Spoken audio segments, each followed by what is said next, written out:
Hi everyone, it is Mac here to do another mod. This time we're doing Cerwiden, which is a smart healer by Majuro. You can pick her up in the Sleeping Giant and Riverwood, and you might be wondering why I picked a companion mod, because there are so many, but there's a reason, and there's a reason why this video is also quite large. It's because she's really good. There she is. This is how you meet her, and she looks quite innocent to start with, and you can have a little chat with her and get her in your group. Now, the big thing with her is that she is a healer, but she's not like excessively OP. You can configure her AI to how you like to play. If you think she's being a bit over the top, you can change that. If you think that she's not doing enough, then you can change that. You can change obviously what she's wearing and things like that, but I'll take you through it a step at a time just so you get a decent grasp of the kind of thing that she can do. So she's in my group now, and these are the things that you can do. You can check out her stats, how she's doing, combat tactics, healing and curing, what she wears, all that kind of stuff. There are some mini quest aspects to her as well, but I won't say anything more about that. Now here's her abilities. So as you can see, if you maximize this or pause it, you can see that she's got some limitations in there, and she's got her default values are very good. You know, they don't need much tweaking at all. So I just run through another couple of options here. Let's talk about her combat tactics. Now this might be what you're interested to learn. So you can configure all of these things, you know, and there's you know, quite a lot of reasonable stuff in there that you can tweak, including, you know, what kind of weapons that she uses and stuff like that, how often she heals, you know, all that kind of stuff. So I'm going to ask her to use her staff just because I want to. So we can talk about healing and curing with her. So you can see what the defaults are in here, but you can also suggest other things in here. You can specify stuff in the combat healing. You see about the Magicka reserve as well. You can tell her to keep hold of that so she doesn't, you know, get rid of all of her Magicka before you've, you know, even need a heal. And here's some of the stuff about what she can wear. So I think, well, I thought about, you know, maybe leaving her as she is, and I thought, no, let's put her into something special. And not a lot happened, so I went there again. And oh well, sorry, this one's wears something special. Oh, Kerry. Oh Jesus.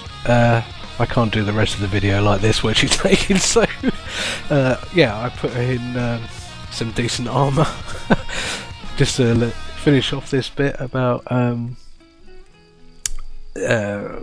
menu system. There are some bits that happen to do with the quests, like I say, and some of those are in there, but they won't all be in there from when you first pick her up. You can also tell her where, like if you do part company, where you want to meet. So she might just follow you around, or you can just tell her, no, go back to the Sleeping Giant in Riverwood, that's fine. So this, almost every single minute detail has been covered with her AI, her character, the kind of quest that's around the edges of her as well. This is some of her other specializations as well. This is being fed from my follower mod. But as you can tell, she's got like quite a few things going on for her. Really nice. Majuro's done a very good job of this. So, what's she like in action? Okay, well let's find out. I realised later that probably I should have done this when it's daytime. But first thing to notice is the buffs on the top right hand side of the screen. She puts a lot of defensive buffs up. They're not OP, they're kind of quite well balanced, they're not excessive. But aside from doing healing healing, which you can see happening in the top left when she either learns something or when she casts a heal.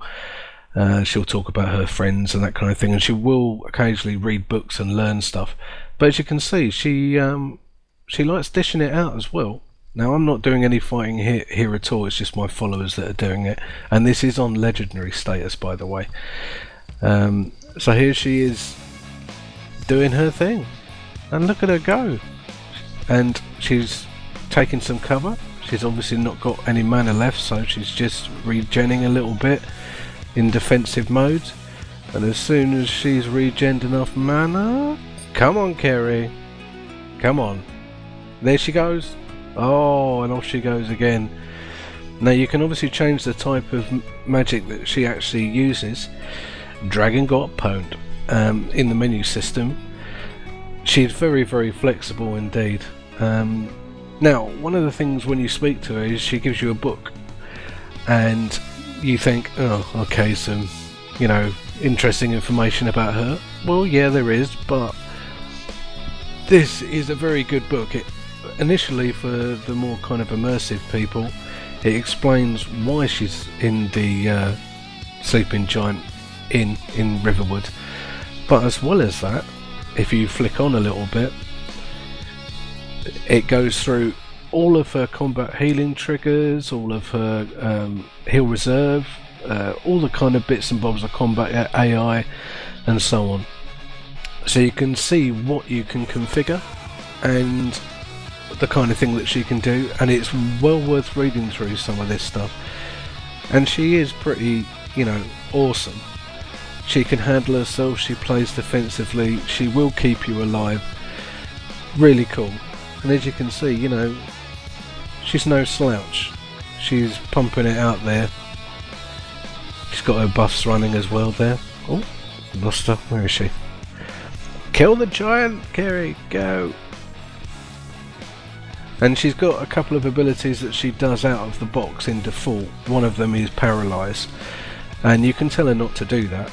So you can configure, maybe you don't like things getting paralysed, you prefer, things coming at you, and so you have to actually fight it and defend yourself and things like that. The paralysis can sometimes feel a little bit of a cheat sometimes, although it's a legitimate spell. But so you can change that in her. Now, one of the other things you can do is summon her.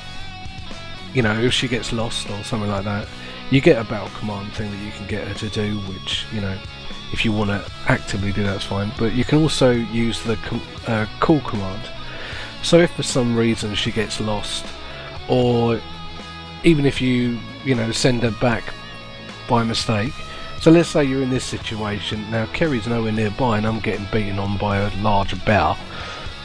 Now all I can do, I've got it hotkeyed here to my favourites, is I will just check that, yep, I'll just select it. There you go. She's now hotkeyed and I've called her in. And there she is, straight into work. She's put a heal on me, she's buffed herself, and she's starting to fight.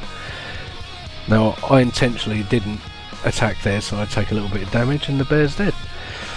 And thanks to my other companion as well. But so you can call her in wherever, it's all good. And she's really, really good. If you're looking for a companion mod that is kind of a bit more than the other ones, rather than just followers, one that you can configure, that you need a little bit of healing, who can take a bit of punishment, who can dish a bit of damage, it's well worth a look. Anyway, I hope you enjoyed that. Links in the description as usual. I shall see you next time. Take care of yourselves. Bye bye.